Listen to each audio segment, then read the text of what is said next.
Hello students, मैं विशाल sir. मेरे आप इस YouTube चैनल पर यूपी टीजीटी, टीजीटी अंग्रेजी विषय से संबंधित वीडियोस आपको मिलेंगे। साथ ही साथ जो अन्य स्टूडेंट्स हैं जो कि अन्य कॉम्पिटिटिव एग्जाम्स की तैयारियां कर रहे हैं, उन सभी स्टूडेंट्स को भी सरल से सरल भाषा में इंग्लिश ग्रामर के नोट्स भी मैं देने की कोशिश करूंगा। और यदि आपको कुछ क्वेरी रहे, कुछ पूछना हो एक्स्ट्रा, तो आप कमेंट बॉक्स में जाकर कमेंट कर सकते हैं और मैं हर संभव कोशिश करूंगा कि आपके सभी क्वेश्चंस और क्वेरी का रिप्लाई कर सकूं। इसी क्रम में आज मैं आपको पहला अपना वीडियो लेकर आया हूं, जिसमें कि हिस्ट्री ऑफ इंग्लिश लिटरेचर से संबंधित मैंने ये वीडियो बनाने की कोशिश की है, जिसमें कि हम इंग्लिश लिटरेचर जैसा कि सेंचुरीज वाइज, पीरियड्स वाइज और एजेस वाइज डिवाइड है, तो उसी को आधार रखते हुए मैंने पीरियड्स ऑफ इंग्लिश लिटरेचर का ये वीडियो बनाया है। अगर हम बात करें इंग्लिश लिटरेचर की, इंग्लैंड की, चूंकि इंग्लिश लिटरेचर की हम बात कर रहे हैं तो उसका बैकग्राउंड मोस्ट प्रोबेबली इंग्लैंड से ही है। तो अगर हम first century to middle of fifth century की बात करें, जैसा कि मैंने लिखा है नंबर 1 पर, अप टू 415, इसको इंग्लिश लिटरेचर के माध्यम से अगर हम कहें इंग्लिश लिटरेचर को ध्यान में रखते हुए, तो इसको डार्क एज की संज्ञा दी गई है। डार्क एज यानी कि अंधायुग। डार्क एज इसलिए इसको कहा गया है क्योंकि अगर हम 450 सेंचुरी तक की बात करें तो उस समय इंग्लैंड जो था वह अस्तित्व में नहीं था, ना ही वहां का कोई लिटरेचर था, ना ही कोई लैंग्वेज थी, इसलिए इस एज को डार्क एज कहा गया। 450 से 1066, जैसा कि आप देख रहे हैं मैंने दूसरे नंबर पर रखा है, तो 450 टू 1066 इसको ओल्ड इंग्लिश और एंग्लो सैक्सन पीरियड कहा जाता है। ओल्ड इंग्लिश और एंग्लो सैक्सन पीरियड, इसका कारण यह है कि जैसा कि हम सब जानते हैं कि इंग्लिश लिटरेचर जो है उसका अगर स्टार्ट जो है वह सॉन्ग्स और स्टोरीज से हुआ। उस समय क्या हुआ कि ट्यूटोनिक एंसेस्टर्स जो थे वह नॉर्थ सी के बॉर्डर्स पर रहा करते थे और मुख्य रूप से 3 ट्राइब्स जो थे एंसेस्टर, जिनको कि हम जूट्स, एंगल्स और सैक्सन्स के नाम से जानते हैं, उन्होंने क्या किया, ब्रिटेन के एक बहुत बड़े हिस्से को 5th सेंचुरी के लेटर हाफ में कंक्योर किया, जीता और वहां अपनी कॉलोनी बनाई और अगर हम कहें तो फाउंडेशन तैयार की उन्होंने इंग्लिश नेशन की। और इन्हीं एंसेस्टर्स के नाम पर इस पीरियड का नाम एंग्लो सैक्सन पीरियड रखा गया। इसमें जो मुख्यतः जो राइटर्स थे उनमें कैडमन और किंग एल्फ्रेड 2 नाम मुख्य रूप से लिए जाते हैं। और इनका जो, वैसे अगर हम कहें तो एंग्लो सैक्सन पीरियड की अगर हम बात करें तो ये जो एंसेस्टर्स थे वो या तो योद्धा थे या समुद्री लुटेरे हुआ करते थे, लेकिन उसके बावजूद भी इन्होंने लिटरेचर रखा, साहित्य बनाया और ये इनके डबल नेचर को दिखाता है और इसीलिए इस पीरियड का नाम एंग्लो सैक्सन पीरियड रखा गया। मैं अपने नेक्स्ट वीडियो के माध्यम से आपको पूरे एंग्लो सैक्सन पीरियड में कौन-कौन से मुख्य राइटर्स हुए हैं उनके बारे में सारे क्वेश्चंस मैं आपको दूंगा। तो यहां तक तो हुआ आपका एंग्लो सैक्सन पीरियड या ओल्ड इंग्लिश। उसके बाद आपका 1066, जैसा कि मैंने 3 पॉइंट पे दिखाया है, तो 1066 से लेकर 1500 इसको हम मिडिल इंग्लिश पीरियड के नाम से जानते हैं और दूसरा नाम इसका है एंग्लो नॉर्मन पीरियड। नॉर्मन इसको हम इसलिए कहते हैं कि नॉर्मन जो है वो ओरिजिनली अगर कहा जाए तो सी रॉबर्स की एक, आप कहें तो सी रॉबर्स जो थे उनकी एक रेस हुआ करती थी जिनको नॉर्मन्स कहते थे और लगभग 10वीं शताब्दी में उन्होंने नॉर्थर्न फ्रांस, जिसको कि अब भी हम नॉर्मैंडी के नाम से जानते हैं, वहां उन्होंने अपना कब्जा किया और बहुत हद तक फ्रेंच सिविलाइजेशन और वहां की लैंग्वेज को अडॉप्ट कर लिया। यहाँ का जो लिटरेचर था, अगर हम बात करें तो ये जो हमारे इंग्लिश लिटरेचर में जो नॉर्मन्स थे, वो जो लिटरेचर अपने साथ इंग्लैंड लेकर आए, वो अपने आप में एक महान लिटरेचर था। उनकी स्पीच जो थी वो एंग्लो सैक्सन्स थी, उनकी वोकैब जो थी वह फ्रेंच थी। और इंग्लिश लिटरेचर अगर हम बात करें तो फ्रेंच और सैक्सन जो हमारी दो भाषा, फ्रेंच और सैक्सन जो हमारी एलिमेंट्स है, इन्हीं से मिलकर बनी है। जो प्रमुख तौर पर जो इसका प्रभाव था, इफेक्ट था, वो सबसे पहला नॉर्मन्स का ये था कि वह अपने साथ साथ सिविलाइजेशन लेकर आई इंग्लैंड में। दूसरा, उन्होंने नेशनैलिटी यानी कि राष्ट्रीयता की भावना को जागरूक किया। और तीसरी जो सबसे महत्वपूर्ण, जो कि लिटरेचर के माध्यम से हम कहें, अगर लिटरेचर के लिए कहें तो न्यू लैंग्वेज और न्यू लिटरेचर ये लेकर आए, जिसका असर हमें चौसर में देखने को मिला। तो ये हमारा हुआ एंग्लो नॉर्मन पीरियड। इसके बारे में भी सारे राइटर, सारे क्वेश्चंस मैं आपको अगले वीडियो में लेकर आऊंगा, नेक्स्ट वीडियोस जो मैं बनाऊंगा। उसके बाद 1340 टू 1400 अगर हम बात करें, ये मिडिल इंग्लिश पीरियड के अंतर्गत ही आता है, इसलिए मैंने इसको ए और बी दो में डिवाइड किया है। थर्ड जो आपका जो पॉइंट है उसको मैंने ए और बी में डिवाइड किया है। तो 1340 टू 1400 इसको हम एज ऑफ चौसर कहते हैं। चौसर वह राइटर जिसने कि इंग्लिश लिटरेचर और इंग्लिश लैंग्वेज को रिटन या कहें लिखित रूप प्रदान किया। अगर हम कहें तो चौसर को मॉर्निंग स्टार ऑफ रेनेसा कहा जाता है। ध्यान रखिएगा, मैं जो ये वीडियो आपको बता रहा हूं, जो वीडियो में मैं आपको ये समझा रहा हूं, इन्हीं में से कम 8 से 10 क्वेश्चन आपको तैयार हो जाएंगे अगर आप मेरे वीडियो को बहुत ध्यान से सुनेंगे और देखेंगे। तो जैसा मैंने कहा, चौसर को the morning star of Renaissance कहा जाता है। आपके लिए क्वेश्चन बन गया है, तो who is called the morning star of Renaissance? The answer is Geoffrey Chaucer. He took birth in 1314 and he died in 1400. That's why this age is called age of Chaucer. चौसर साहब वो लेखक थे जो कि जब आए तब अंग्रेजी कोई भाषा ना होकर ओनली एक वर्नेकुलर था, यानी कि मात्र बोलचाल की भाषा जिसका कोई भी लिखित रूप नहीं था। चौसर साहब ऐसे पहले लेखक हुए जिन्होंने कि अंग्रेजी भाषा को एक लिखित रूप प्रदान किया, इसलिए चौसर को फादर ऑफ इंग्लिश पोइट्री और फादर ऑफ इंग्लिश लैंग्वेज कहा जाता है। दूसरा क्वेश्चन आपका ये तैयार हुआ, who is called the father of English poetry और father of English language? The answer is Chaucer. अगर हम चौसर एज की बात करें तो चौसर एज में कुछ उनके साथी लेखक भी हुए जिनका नाम था जॉन गॉबर, विलियम लैंगलैंड आदि। चौसर साहब के बारे में डिटेल में एक एक क्वेश्चन मैं कोशिश करूंगा अधिक से अधिक कितने क्वेश्चन मैं बता पाऊंगा आप लोगों को, तो मैं नेक्स्ट वीडियोस में लेकर आऊंगा। फिलहाल आप 1340 टू 1400 एज ऑफ चौसर कहा जाता है और ये मिडिल इंग्लिश पीरियड के अंतर्गत आता है। उसके बाद मिडिल इंग्लिश पीरियड को भी अगर हम 15th सेंचुरी की बात करें, तो जिसको 1401 से 1500 की बात करें, तो चौसर के बाद इस एज में, इस पीरियड में कोई भी आप कहें तो महान लेखक तो नहीं आया, इसलिए इस एज को बैरल एज कहा जाता है, अर्थात बंजर।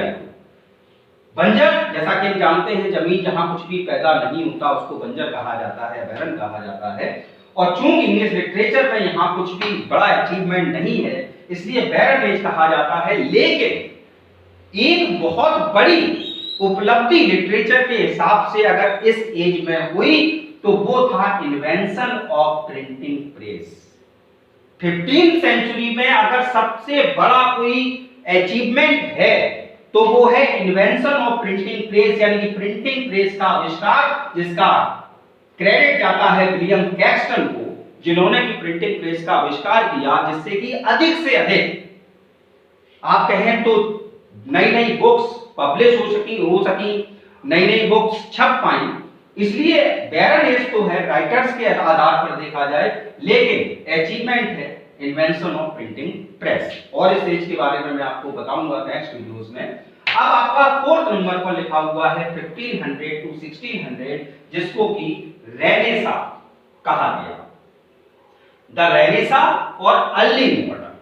द रेनेसा, अगर हम बात करें तो इंग्लिश लिटरेचर में समय समय पर अलग अलग पीरियड्स में ढेर सारे मूवमेंट हुए हैं जिन्होंने कि अंग्रेजी साहित्य को, इंग्लिश सोसाइटी को एक नया आयाम देने का प्रयास किया है। तो उसमें अगर सबसे बड़ा, अगर हम कहें मूवमेंट और सबसे इंपॉर्टेंट मूवमेंट आया तो वो इंग्लैंड में आया 15 to 16 यानी कि 16th सेंचुरी में, जिसको कि रेनेसा मूवमेंट कहा गया। इसीलिए इसका नाम मैंने आपको ब्रैकेट में लिखा है अर्ली मॉडर्न। यानी कि अगर हम आधुनिकता की बात करें, मनुष्य की सोच से लेकर साहित्य की आधुनिकता की बात करें तो वो रेनेसा मूवमेंट लेकर आया। इसका आरंभ इटली से हुआ।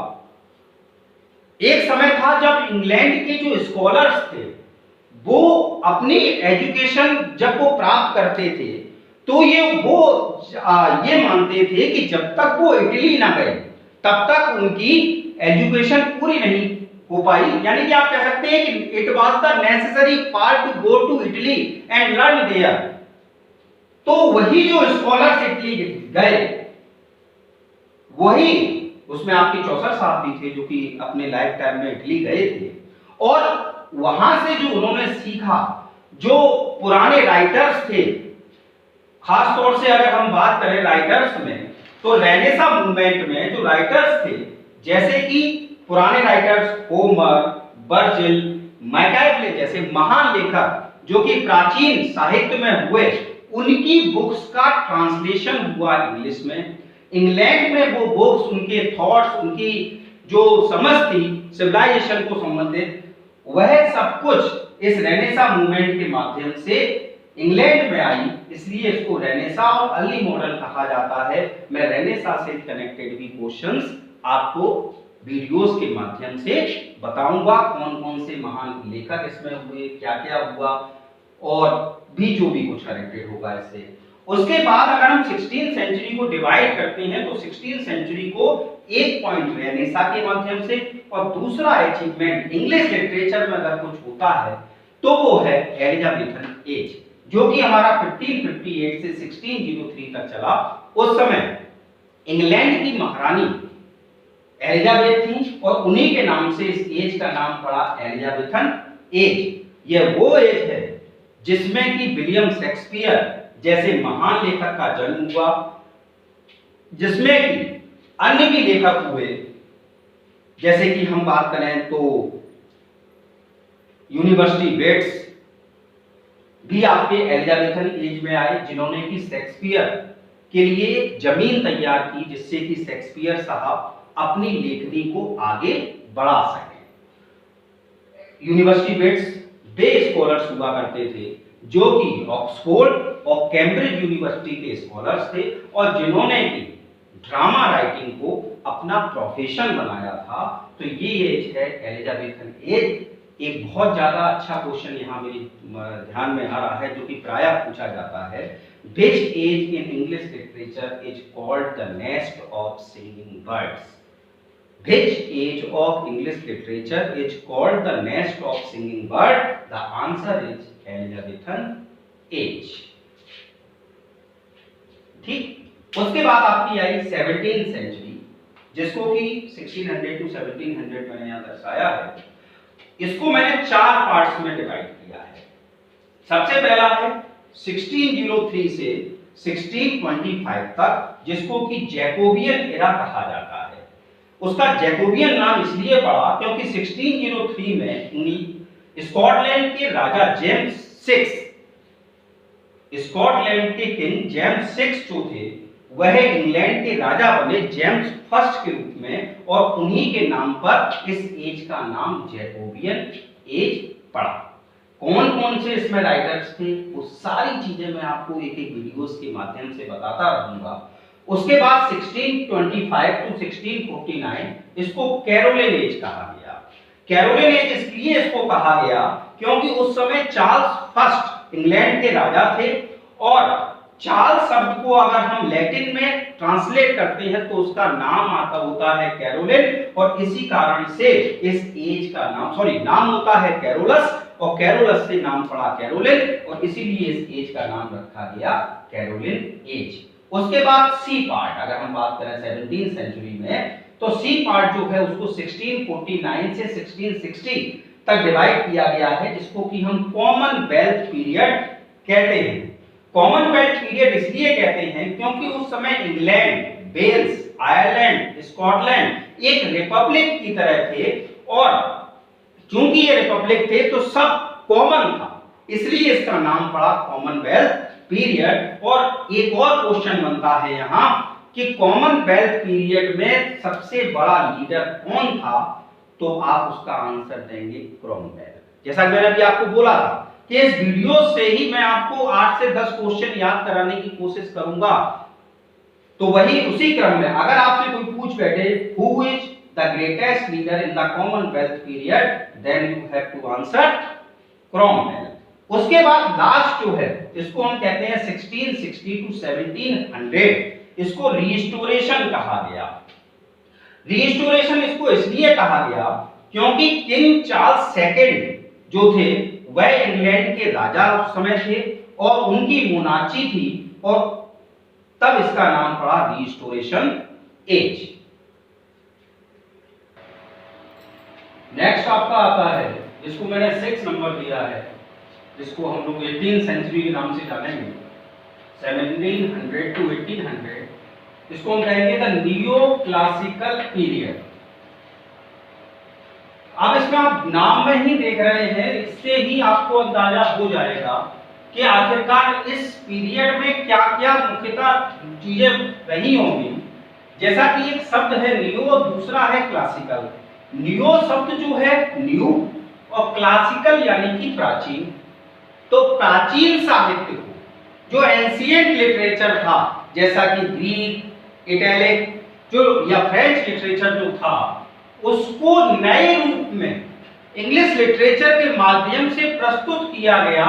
इस कारण से इस एज का, इस पीरियड का नाम पड़ा neo classical period.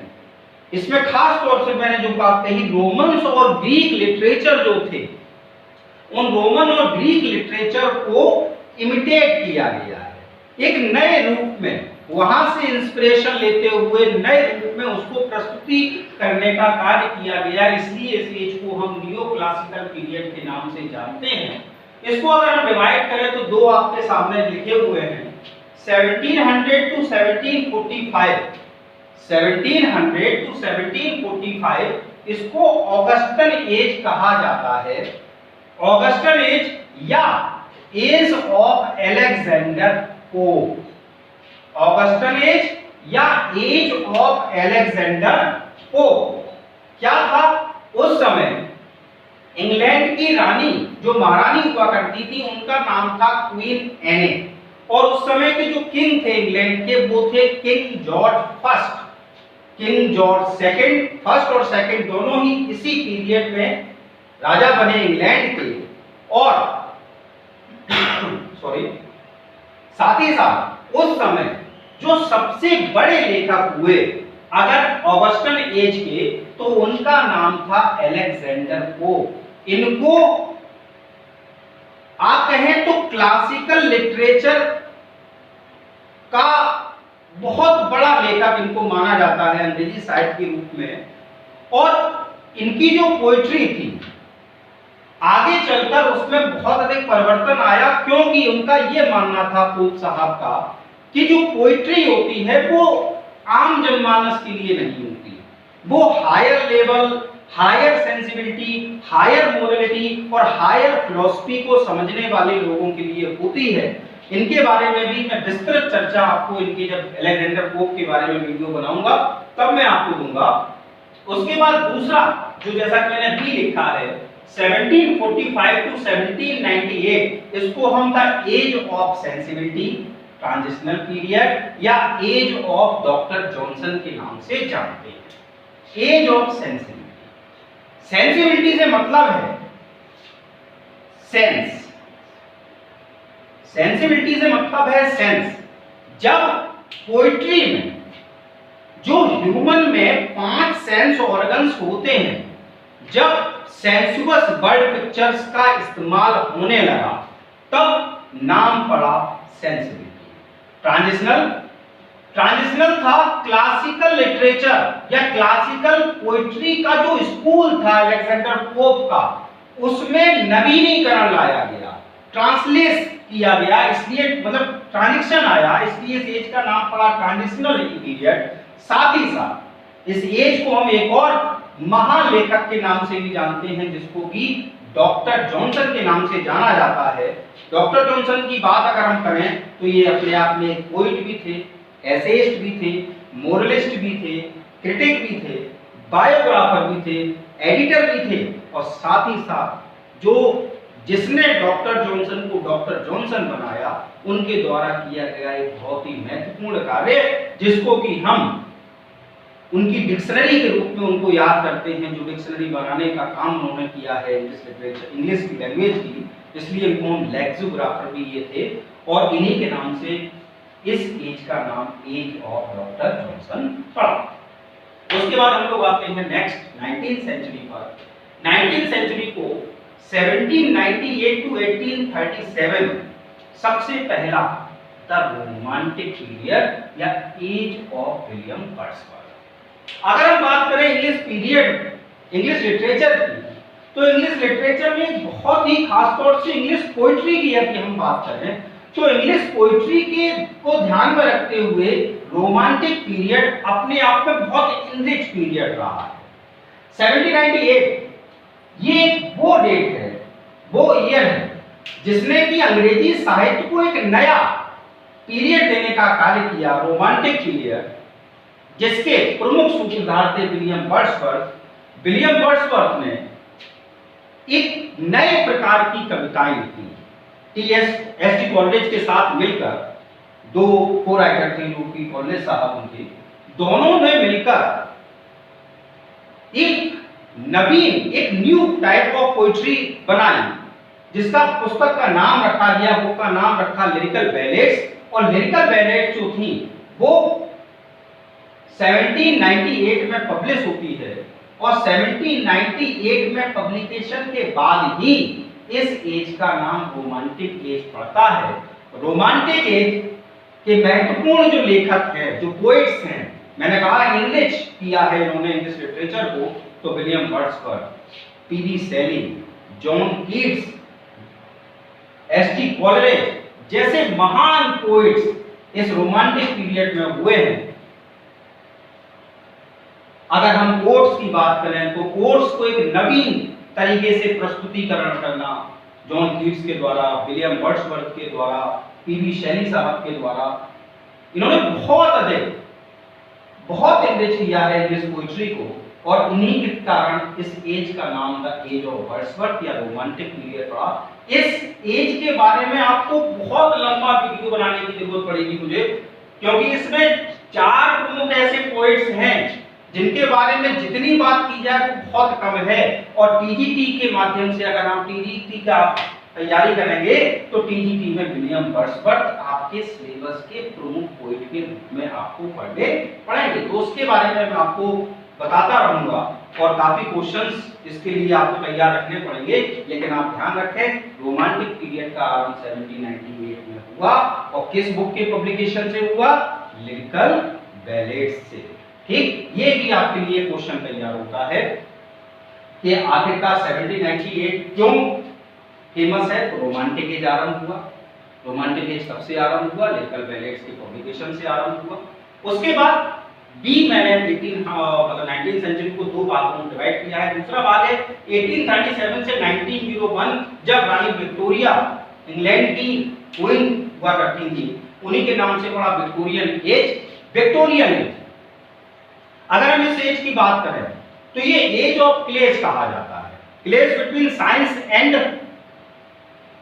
And religion, यानी कि धर्म और विज्ञान के बीच जो संघर्ष था वो इस एज में हुआ।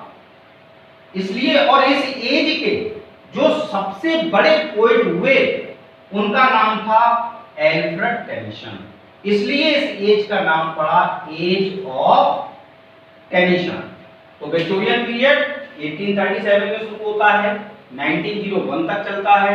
विक्टोरियन पीरियड के जो प्रमुख पोएट हैं उनका नाम है लॉर्ड अल्फ्रेड टेनिसन। और अल्फ्रेड टेनिसन जो हैं, जैसा कि मैंने आपको अभी जो बात बताई थी कि क्लेश था इस एज में, क्लेश बिटवीन रिलीजन एंड साइंस, क्योंकि उसी समय चार्ल्स डार्विन की एक पुस्तक छपी। उस पुस्तक में उन्होंने बाइबल और जो क्रिश्चियन रिलीजन की जो सूत्रधार है बाइबल, उसमें जो टीचिंग्स थी उससे अलग जाकर एक्सपेरिमेंट के साथ अपनी बातों को प्रस्तुत किया। ओरिजिन ऑफ स्पीसीज उस पुस्तक का नाम था। तो जब वो पुस्तक लोगों ने पढ़ी तो उन्होंने कहा अरे साइंस कुछ और कहता है, बाइबल कुछ और कहती है, तो लोगों का चर्च से भरोसा उठा। तो उस समय के जो लेखक थे, जैसे कि हमारे टेनिसन साहब पोएट जो थे, इन्होंने ब्रिज बनने का कार्य किया है साइंस और रिलीजन के बीच, इसलिए इनको इनके नाम से विक्टोरियन पीरियड या एज ऑफ टेनिसन इसको कहा गया। अब इस विक्टोरियन पीरियड में दो मूवमेंट चले। एक मूवमेंट शुरू हुआ 1848 से और 1860 तक चला, जिसको हम प्री राफेलाइट्स कहते हैं। प्री राफेलाइट्स पेंटर कम पोइट्स का एक ग्रुप था, जिसके प्रमुख थे डेंटे गैब्रियल रोसेटी, ठीक है। और इन्होंने जो ग्रुप बनाया वो प्री राफेलाइट्स उसको नाम दिया, और इनकी जो पोइट्री थी उसको उन्होंने राफेलाइट पोइट्री कहा। दूसरा 1880 से 1901 तक एक और मूवमेंट चला, जिसको कि एस्थेटिसिज्म या डेकेडेंस कहा गया है। एस्थेटिसिज्म या डेकेडेंस ये विक्टोरियन मूवमेंट था, जिसने कि आर्ट, म्यूजिक और पोएट्री इन तीनों को ग्लोरीफाई करने का कार्य किया। कौन कौन से? आर्ट, म्यूजिक एंड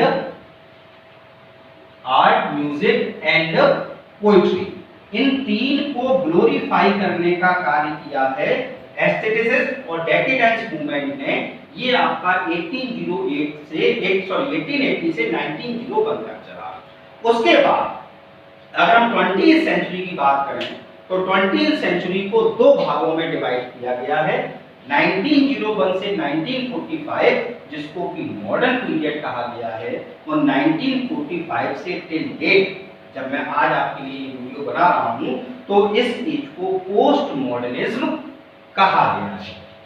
तो फ्रेंड्स, यदि आपको पीरियड्स ऑफ इंग्लिश लिटरेचर और मेरे इस वीडियो के माध्यम से जो मैंने समझाने की कोशिश की है, आपको समझाया है, अगर आपको मेरा वीडियो अच्छा लगे तो प्लीज सब्सक्राइब करें, शेयर करें और लाइक अवश्य करें, जिससे कि मुझे भी इंस्पिरेशन मिल सके और मैं और अच्छे वीडियोस आपके सामने ला सकूं। Thank you.